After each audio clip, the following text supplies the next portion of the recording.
Students, आज के session में हम सीखेंगे एक केमिकल इक्वेशन को बैलेंस करना। इससे पीछे के सेशंस में मैंने आपको ये बताया था कि हमें किसी भी केमिकल इक्वेशन को बैलेंस करने की ज़रूरत क्यों होती है। आज के सेशन को सीखने के लिए आपको पता होना चाहिए कि जो भी रिएक्टेंट्स आप इस्तेमाल करते हैं उनके केमिकल फार्मूले क्या होते हैं। और इस सेशन को सीखने के लिए मैं सीधे एक एग्जाम्पल का इस्तेमाल करूँगा। हालांकि एनसीईआरटी में पहले उन्होंने स्टेप्स दिखाए हैं और स्टेप के साथ साथ उन्होंने फॉलो किया है क्वेश्चन को सॉल्व करना, लेकिन मैं सीधे क्वेश्चंस को ही करूँगा। स्टेप्स को अगर आप देखना चाहें तो आप एनसीईआरटी बुक से देख सकते हैं वहाँ पर। हालांकि आपको स्टेप्स को कभी भी एग्जामिनेशंस में नहीं पूछा जाता है, बस आपको वो स्टेप्स आने चाहिए आपसे, उसकी बेस पे वो आपसे बैलेंसिंग करवाते हैं। तो मेन हमारा जो टारगेट है यहाँ पे समझना, वो बैलेंसिंग करने आना चाहिए। हम उसी की प्रैक्टिस यहाँ पर करेंगे और होपफुली क्वेश्चंस को करने से हमें क्या हो जाएगा, अंदाज़ा हो जाएगा कि हमें किस तरीके से बैलेंसिंग करनी होती है। ज़रूरी नहीं कि आप स्टेप्स को फॉलो करें, सारे स्टेप्स को फॉलो करें, ज़रूरी नहीं है, लेकिन अल्टीमेटली जो law of conservation of mass है वो पूरा फॉलो हो जाना चाहिए। तो यहाँ पे मैं एनसीईआरटी का ही एक एग्जांपल लूँगा जो उन्होंने सॉल्व भी किया है और उसी से मैं स्टार्ट करूँगा। सबसे पहले आपको क्या करना है, जितने भी रिएक्टेंट्स हैं उनको लिख लेना है। जैसे कि ये Fe जो होता है, ये आयरन का सिंबल होता है। इसको वाटर के साथ वो क्या कराते हैं, रिएक्ट कराते हैं यहाँ पर। और इसके रिएक्शन के बाद जो चीज़ हमारे हाथ लगती है वो है Fe3O4 प्लस H2। सबसे पहले स्टेप में जो एनसीईआरटी में लिखा गया है वो ये कहा गया है उन्होंने कि जो भी आपने रिएक्टेंट्स लिखे हैं उन्हें आप एक बॉक्स में कर लीजिए। ये बॉक्स एक तरह से सेफ्टी है इस फार्मूले की। ये केमिकल फार्मूले हैं और ये इनकी सेफ्टी हो जाएगी यहाँ पर। अब जब इनकी सेफ्टी हो जाएगी मतलब अब इन फार्मूलों में आप कोई चेंजेस नहीं ला सकते हैं। तो आप बॉक्स को बिना बनाए भी इस बात को अपने दिमाग में रख सकते हैं कि आपको इनके अंदर कोई चेंजेस नहीं करने हैं। तो ये पहला स्टेप है जो एनसीईआरटी में बताया गया है आपको। अब यहाँ पे दूसरा स्टेप क्या है कि इसके अंदर आपको क्या करना होता है, एक टेबल बनानी होती है। आपको मालूम होना चाहिए कि ये रिएक्टेंट्स हैं और ये प्रोडक्ट्स की कैटेगरी में आते हैं। इस टेबल के अंदर आप क्या करेंगे, आप एक जगह लिख लीजिए एलिमेंट्स। मैं आपको फिर बताता चलूँ कि आपको इन सब चीज़ों की बाद में ज़रूरत नहीं पड़ने वाली है, क्योंकि आप सीख रहे हैं, तो इस वजह से इन चीज़ों को इतना खोल करके और एक्सप्लेन करना ज़रूरी होता है। अब आप क्या कीजिए, इन एलिमेंट्स को आप लिख लीजिए। जो भी आपके पास एलिमेंट्स हैं उनको आप लिख लीजिए। इस टेबल को आप देखिए, मैंने एलिमेंट लिखे, मेरे पास कौन कौन से एलिमेंट्स हैं। एक आयरन हो गया, हाइड्रोजन हो गया और ऑक्सीजन हो गया। यहाँ पर भी आप देखिए आयरन है, ऑक्सीजन और हाइड्रोजन है। इसके अलावा कहीं पर भी और कोई तीसरा आपको एलिमेंट नहीं दिखाई दे रहा है। अब ये लेफ्ट हैंड साइड कहलाती है, जिसे हम रिएक्टेंट्स भी बोल सकते हैं, और ये हमारी राइट हैंड साइड, जिसे हम प्रोडक्ट भी बोल सकते हैं। तो मैं यहाँ पे लेफ्ट हैंड साइड लिख रहा हूँ और साथ में एक छोटा सा लिख देता हूँ R, जो कि बताएगा कि ये रिएक्टेंट्स हैं। और दूसरा मैं लिख रहा हूँ राइट हैंड साइड और यहाँ पर मैं क्या कर देता हूँ, P लिख देता हूँ। थोड़ा सा स्पेस भी बच जाएगा और टाइम भी बच जाएगा। अब आप क्या कीजिए, रिएक्टेंट साइड पे देखिए आयरन के कितने एटम्स हैं। तो यहाँ पे आयरन का सिर्फ एक ही एटम है, तो मैं 1 लिख दूंगा। हाइड्रोजन के 2 एटम है, तो यहाँ पे 2 लिख दिया गया। ऑक्सीजन का 1 एटम है, तो यहाँ पे 1 लिख दिया गया। इसी तरीके से राइट हैंड साइड पे आप देखिए कि आयरन के कितने एटम्स हैं, तो आप देखेंगे 3 हैं यहाँ पर, तो आप यहाँ पे 3 लिखेंगे। ऑक्सीजन के 4 हो जाते हैं, तो ऑक्सीजन यहाँ लिखा गया है, तो ऑक्सीजन आप यहाँ लिखेंगे 4।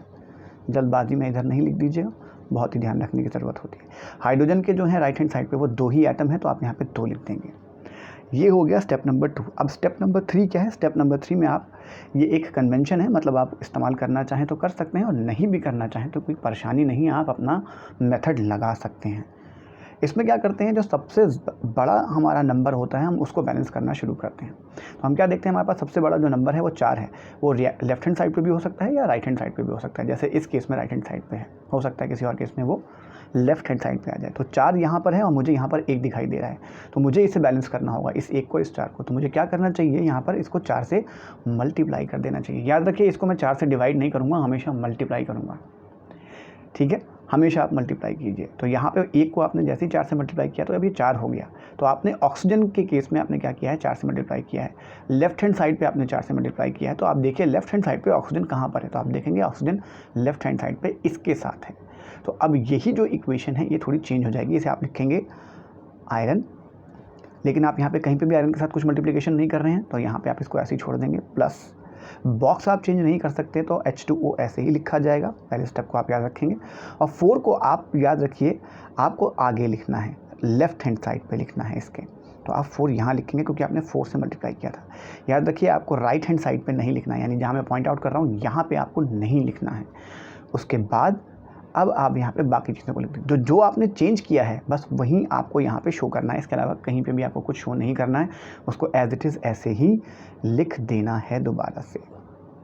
तो ये हमने लिख दिया यहाँ पर। अब यहाँ पे आप देख सकते हैं कि ये सिचुएशन आ गई। अब सिचुएशन में आप देखिए कि आपको दिख रहा है कि आयरन जो है यहाँ पर 1 है और यहाँ पर 3 है, तो अभी भी बैलेंस नहीं है। यहाँ पर भी इस चीज़ को आप देख पा रहे थे, जो कि मैंने यहाँ पे टेबल की फॉर्म में आपको दिखाया था कि देखिए लेफ्ट हैंड साइड और राइट हैंड साइड पे एटम्स बराबर बराबर नहीं है। इस बात को मैं पहले कहना भूल गया था। अब इस टेबल को आप दोबारा से बनाइए। तो यहाँ पे आप दोबारा से क्या लिखेंगे, एलिमेंट्स लिखेंगे। यहाँ पे लेफ्ट हैंड साइड होगी आपके पास और फिर आपके पास क्या होगी, राइट हैंड साइड होगी। ऑफ कोर्स ये रिएक्टेंट्स की साइड होती है और ये प्रोडक्ट्स की साइड होती है। ना यहाँ पे हमारे पास वही आयरन, हाइड्रोजन और ऑक्सीजन है। यहाँ पे आप देखेंगे ये 4 हो गया है, ये भी 4 हो गया है, करेक्ट। लेकिन आपको असल में यहाँ से नहीं देखना है, इस इक्वेशन से देखना है आपको।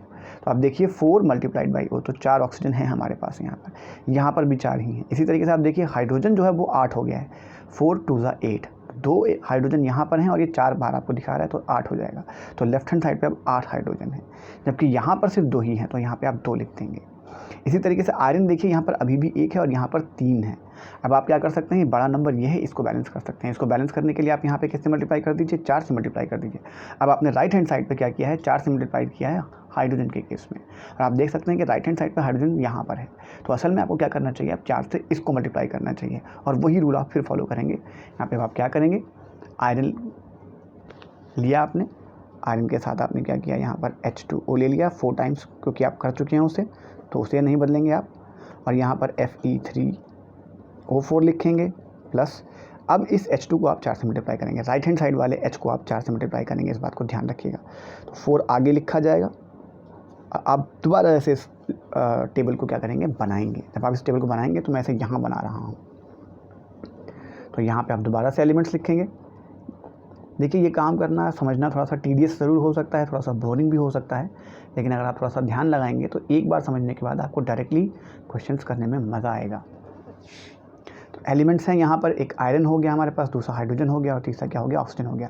ना अगर आप इस वाली स्टेटमेंट को देखते हैं दोबारा से, इस वाले आप क्वेश्चन को देखेंगे तो आपको पता लगेगा कि जो हमारे पास आयरन है वो अभी भी यहाँ पर 1 ही है। आप देख सकते हैं 1 ही आयरन है यहाँ पर लेफ्ट हैंड साइड पे, और यहाँ पर 3 है, तो आप 3 कर देंगे इसको। यहाँ पे आप हाइड्रोजन को देखिए 8 है यहाँ पे, तो हाइड्रोजन को भी 8 कर देंगे, और यहाँ पर भी आप हाइड्रोजन आपको 8 दिखाई दे रहा है, तो यहाँ पर भी आप 8 कर देंगे। इसी तरीके से यहाँ पे ऑक्सीजन देखिए, यहाँ पे 4 है, तो आप इसे 4 कर देंगे, और यहाँ पर भी आप ऑक्सीजन आप 4 देख रहे हैं, तो यहाँ पर भी आप क्या कर देंगे, 4 कर देंगे। अब सिर्फ आपको आयरन को बैलेंस करना है, तो आपको असल में मल्टीप्लाई करना होगा यहाँ पर 3 से, और जब आप यहाँ पे 3 से मल्टीप्लाई करेंगे तो लेफ्ट हैंड साइड पे आप आयरन वाले पोर्शन को 3 से मल्टीप्लाई कर देंगे। तो सिंपली इसको 3 से मल्टीप्लाई कर देना है, तो यहाँ पे क्या हो जाएगा, 3 टाइम्स Fe हो जाएगा प्लस 4H2 हो जाएगा। बाकी किसी चीज़ को हमें चेंज नहीं करना है, और यहाँ पर ये हो जाएगा Fe3O4 प्लस 4H2। अब अगर मैं थोड़ा सा इसको और एलैबोरेट करूँ, आपको समझाऊँ, तो आपको दोबारा से वही टेबल बनानी है एलिमेंट्स की। यहाँ पर फिर आप लेफ्ट हैंड साइड पे रिएक्टेंट्स को और राइट हैंड साइड पे आप प्रोडक्ट्स को लिखते हैं। फिर आपके पास आयरन है, हाइड्रोजन है और ऑक्सीजन है, और आप देख सकते हैं कि यहाँ पर 3 आयरन आ चुके हैं हमारे पास, आयरन के एटम्स। यहाँ पर भी 3 है हमारे पास आयरन के एटम्स, मतलब आयरन बराबर हो गया। हाइड्रोजन देखेंगे आपके पास 8 है यहाँ पर, और यहाँ पर भी आपके पास हाइड्रोजन कितने हैं, 8 ही हैं। और ऑक्सीजन आप देखिए यहाँ पर 4 हैं, तो यहाँ पर आप 4 करेंगे, और यहाँ पर भी आपको कितने दिख रहे हैं, 4 दिखाई दे रहे हैं। याद देखिए O4 मतलब 4 होगा, और यहाँ पे 4 टाइम्स O है, तो अभी भी ये कितना होगा, 4 ही हो जाएगा। ऐसे समझ सकते हैं कि आप H2 को कितनी बार लिखेंगे, 4 बार लिखेंगे। 4 बार लिखेंगे तो ऑक्सीजन कितनी बार दिखाई देगा, आपको 4 बार दिखाई देगा।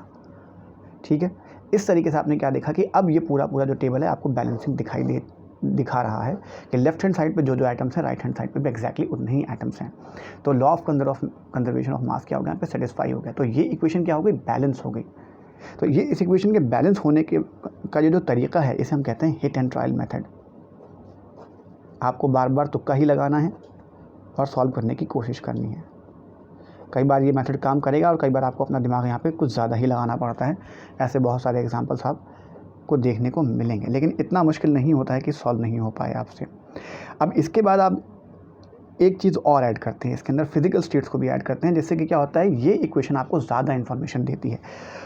जैसे कि एनसीईआरटी में वो लिखते हैं इसी इक्वेशन को, यहाँ पर लिख देंगे एस, आप स्टेट बता रहे हैं तो यहाँ पे एस का मतलब होता है सॉलिड, यानी ये आयरन सॉलिड स्टेट में है, प्लस 4H2O, और इसके लिए आप क्या ले लेते हैं जी, यानी ये गैसेस स्टेट में है, मतलब पानी है लेकिन गैसेस स्टेट में है। इट मीन्स ये स्टीम है, भाप है, यानी गर्म पानी यहाँ पे रिएक्शन में काम आता है।